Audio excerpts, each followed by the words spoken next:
I'll be happy enough for both of us. For some reason, my husband is getting married to another woman. You were saving money for the wedding, right? That means it's my money. Thanks for saving it up. Erin, you are such a good woman. Despite my struggle to comprehend his marriage to another woman, Steve's nonsensical reasoning added to my confusion. In essence, he had stolen the money I had painstakingly saved for our wedding. Huh? You don't know anything? I tilted my head, puzzled. They couldn't possibly have a normal marriage. I hope you find happiness. With a smile, I left the detestable wedding ceremony behind, a flame of revenge burning behind my smile. I am Erin Anderson, 26 years old. Erin is so kind, I've been told since childhood. But in reality, I just couldn't express my feelings. My mother always scolded me, "Be strong." What do you want, Erin? But I didn't know myself. I just kept smiling to avoid being disliked. Oh, Erin. Your skirt is flipped up. He said this and flipped my skirt up like the wind. Stop it. I pressed down my skirt, crying out in surprise. My eyes might have been narrowed in anger. Ha! Success.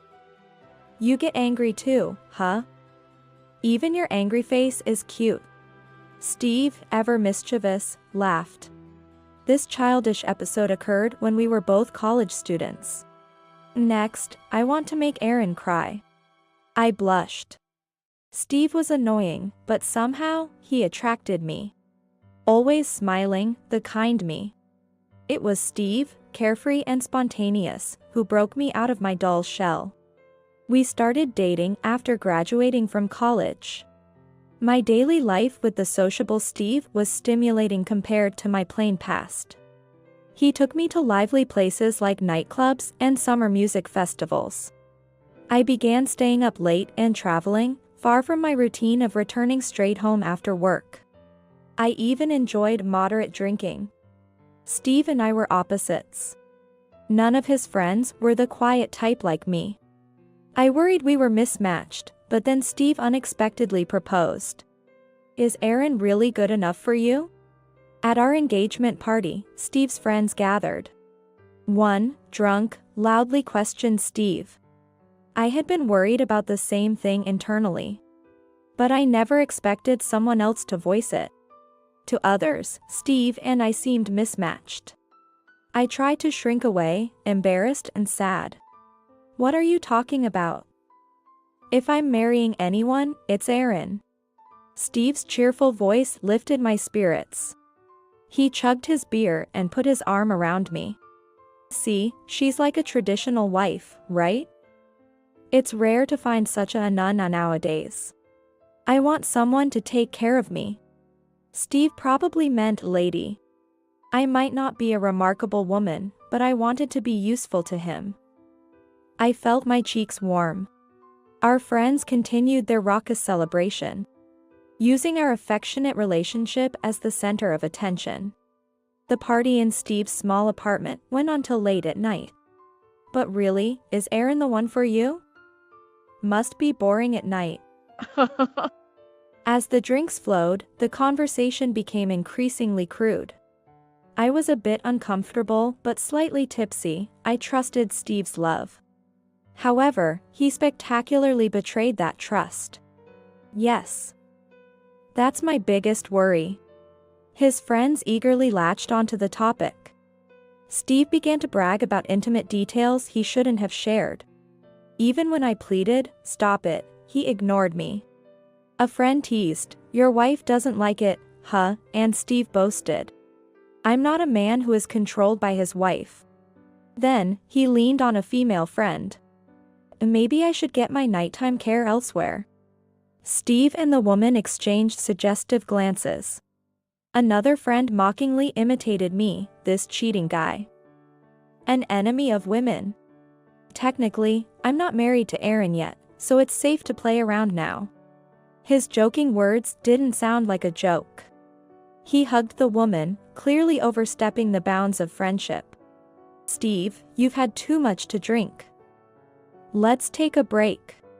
Pretending to be concerned, I pulled them apart.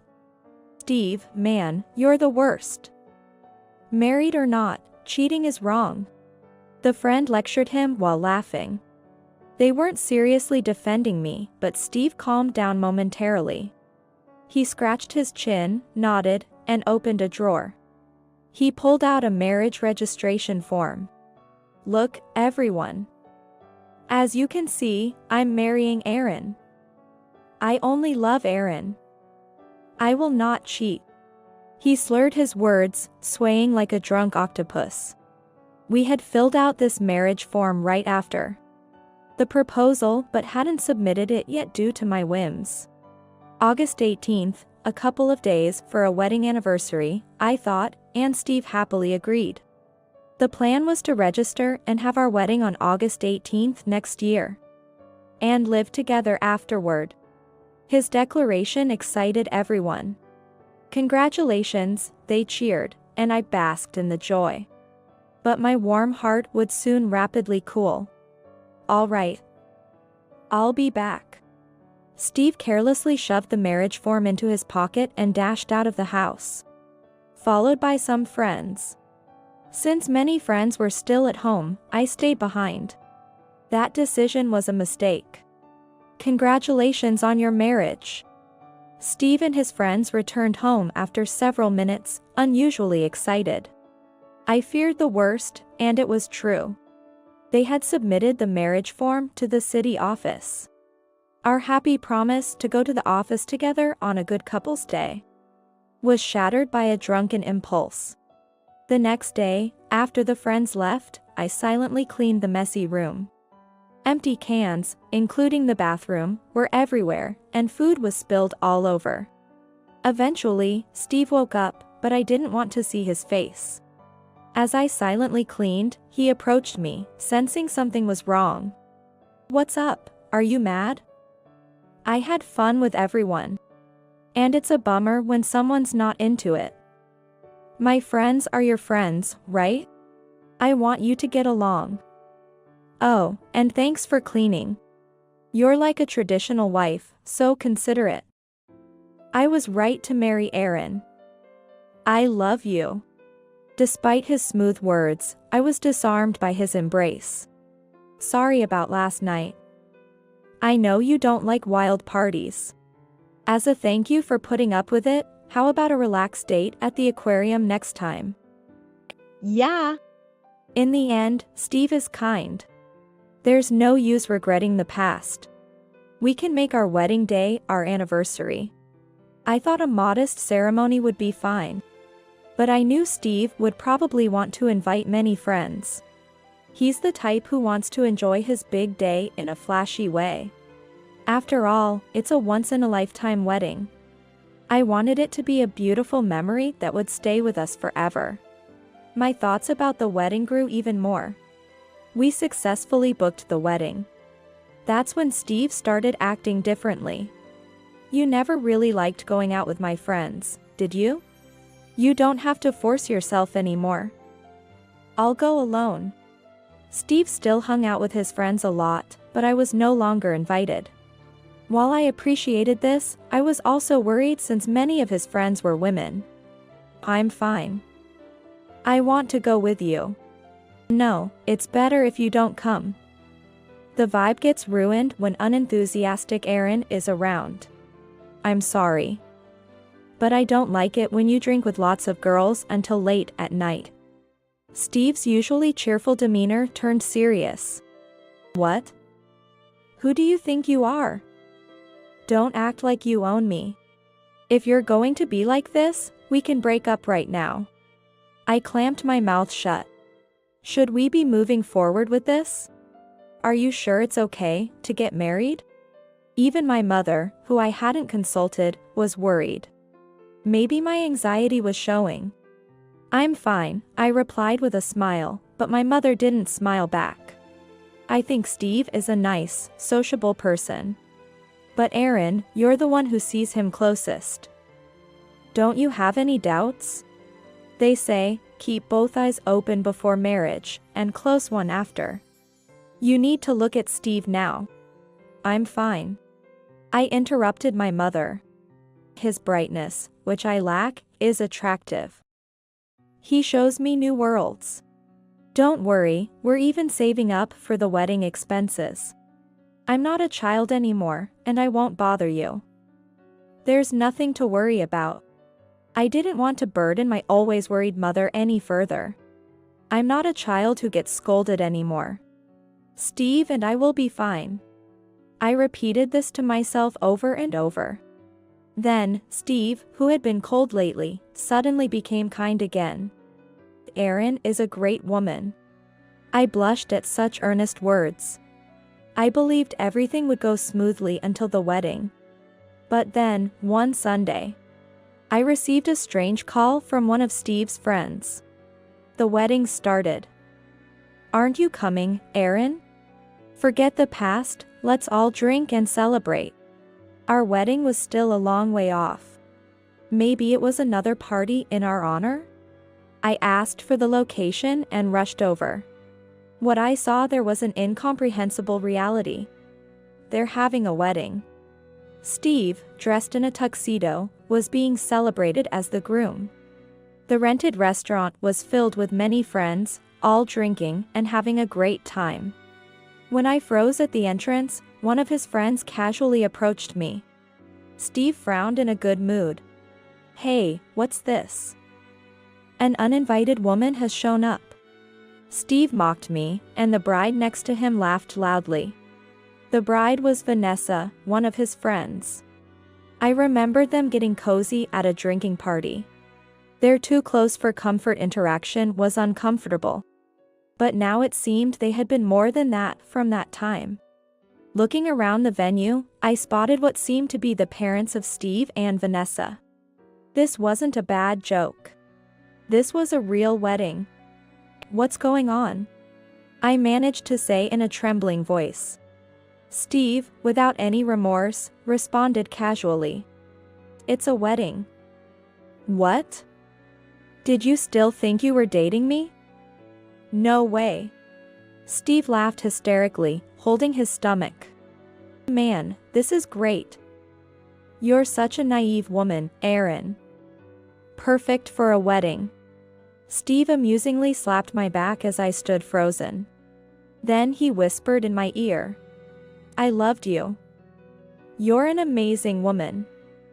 I've never met anyone like you.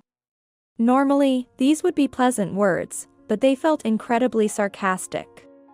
But you know, it's boring. Happy to be called a good woman? Hilarious. It means you're just convenient, you know? I dated you out of curiosity at first, but in the end, you were only good for your money. Thanks, Erin. Your money made this grand wedding possible. His words struck a chord. I couldn't deny the unbelievable reality happening before me. You used my savings. Exactly. It was embarrassing, sad, but more than that, infuriating. A seething anger rose within me. I've never hated someone so much in my life. You were saving for a wedding, right? So, it's money for me. Thanks for saving it up. Erin, you're such a good woman. Steve's words were like a slap in my face, and he continued. I'll be happy enough for both of us. I understood Steve's point. But it was absurd. Huh? You don't know anything? I tilted my head and just stated the facts. You can't marry Vanessa, can you? Seeing Steve's clueless reaction, I couldn't help but laugh. The naive one is you, Steve. Despite the noisy, almost party-like wedding, everyone was dressed up. I, in my casual clothes, must have looked like a pathetic ex-girlfriend. Steve's parents, whom I had met for a marriage introduction just 6 months ago, glared at me openly. Didn't they find it strange that Steve was marrying another woman so soon? His friends were no different. I realized how abnormal Steve's environment was. I hope you find happiness. I said with a smile and left the detestable wedding. Behind my smile was a flame of revenge. 30 minutes later, Steve trudged back to his apartment. I had anticipated this and was waiting outside his place. As soon as he saw me, Steve confronted me. "Why did you do something like that? What are you talking about? The marriage. Why am I married to you?" He suspected I had done something and had immediately submitted his marriage registration with Vanessa to the city office. But of course, it was too late. "You married me without my consent. You seem quiet but did something outrageous." Steve, with tears in his eyes, had a red, swollen left cheek. "Probably slapped by Vanessa. The one acting on his own is you, Steve. You submitted the marriage registration, didn't you?" "Huh?" As if I would do something like that. I shoved my phone in Steve's face, playing a video. It showed the day Steve and I registered our marriage. "I'll make Aaron happy for a lifetime," he shouted in the video, an unimaginable scenario now. A drunk Steve and his friends had submitted the marriage registration on a whim. It was an undeniable fact. It was astounding how such a significant life event had been completely forgotten. This can't be true. Steve snatched my phone to repeatedly watch the short video. This video had been uploaded by one of his friends on social media, on a platform where posts are automatically deleted after 24 hours. By the time Steve and his friends sobered up, it was already gone. Reluctantly, it was our marriage registration day. I had saved this video, thinking it would become a funny story years later. The power of assumption is frightening. I never imagined Steve could forget the fact of our marriage. Love is blind, they say, but my vision was clouded. The always fun and dazzling Steve was just an irresponsible and frivolous man. Get a divorce quickly. Why do I have to be married to someone like you? This is ridiculous. Steve started to make a scene, shifting all the blame. I regretted marrying such a man, but what's done is done. Instead, I plan to use this situation. Fine. But I have a condition. Steve fell silent for a moment. Return my money. A perfectly reasonable demand.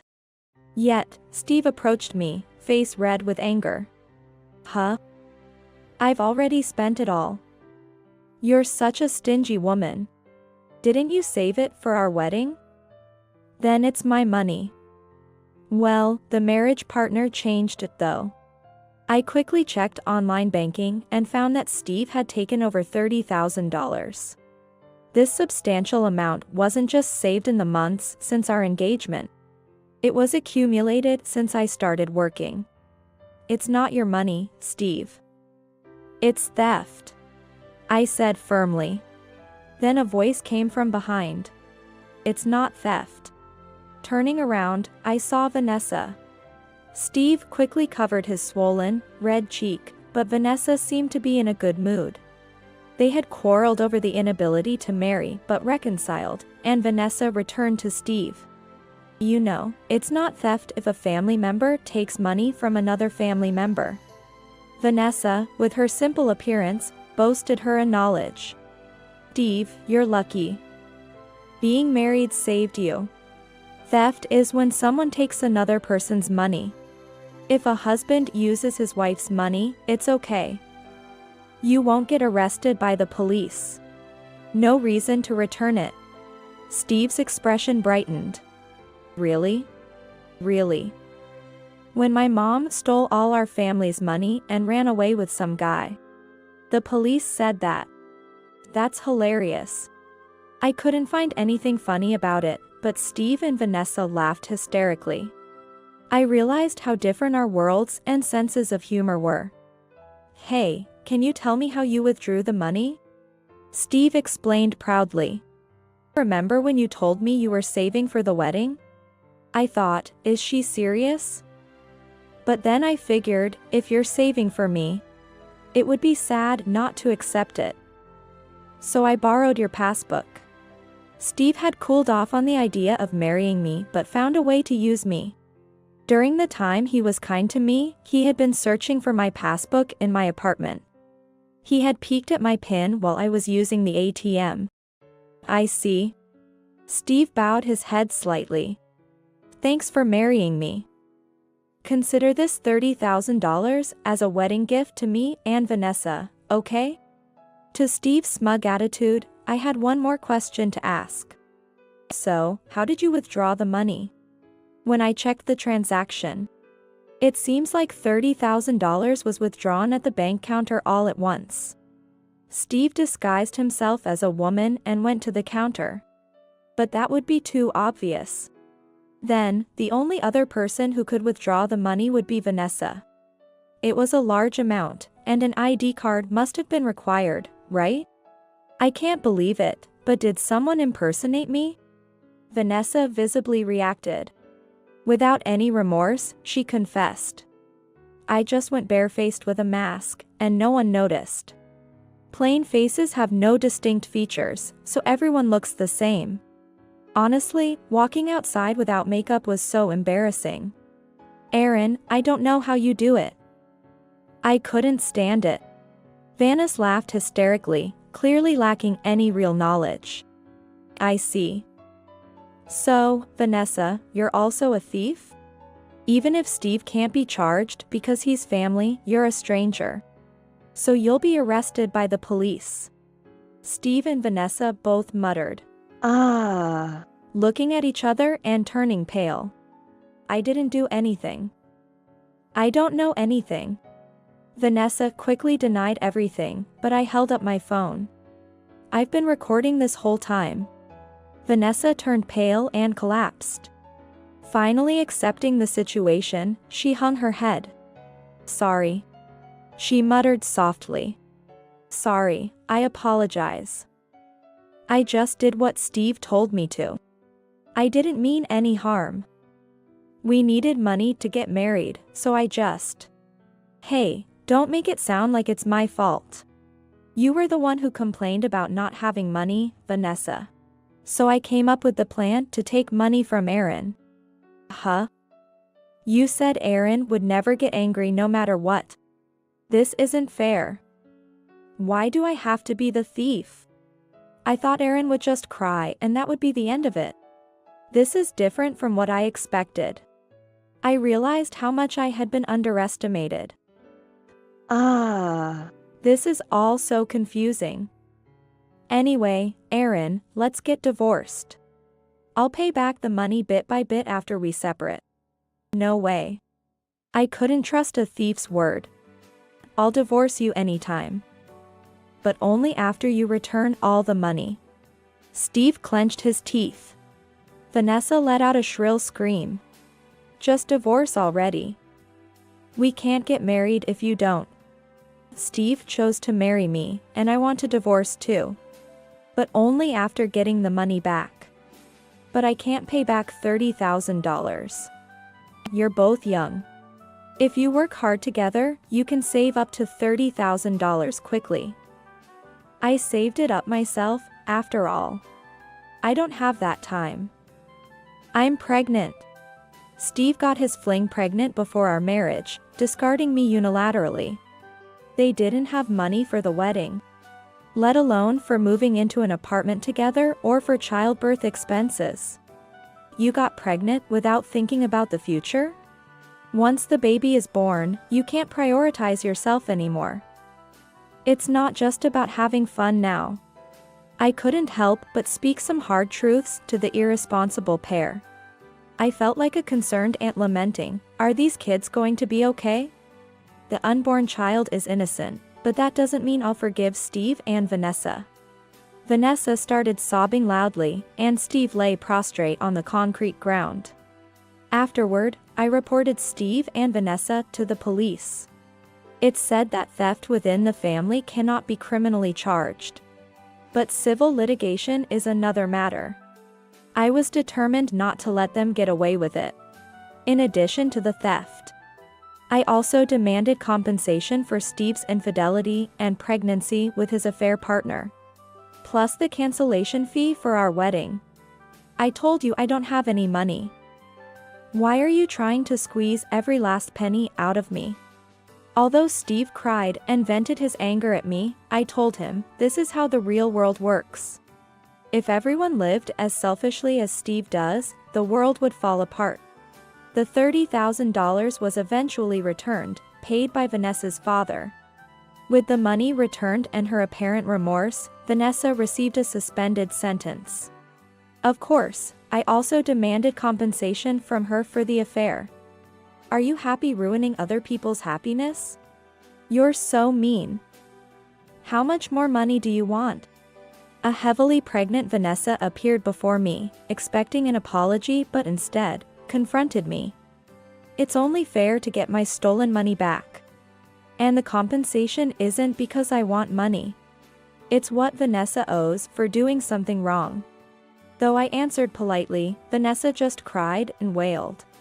With the $30,000 returned, I divorced Steve. And Steve married Vanessa. However, their honeymoon phase was far from sweet. They were both broke and had to live with Vanessa's father.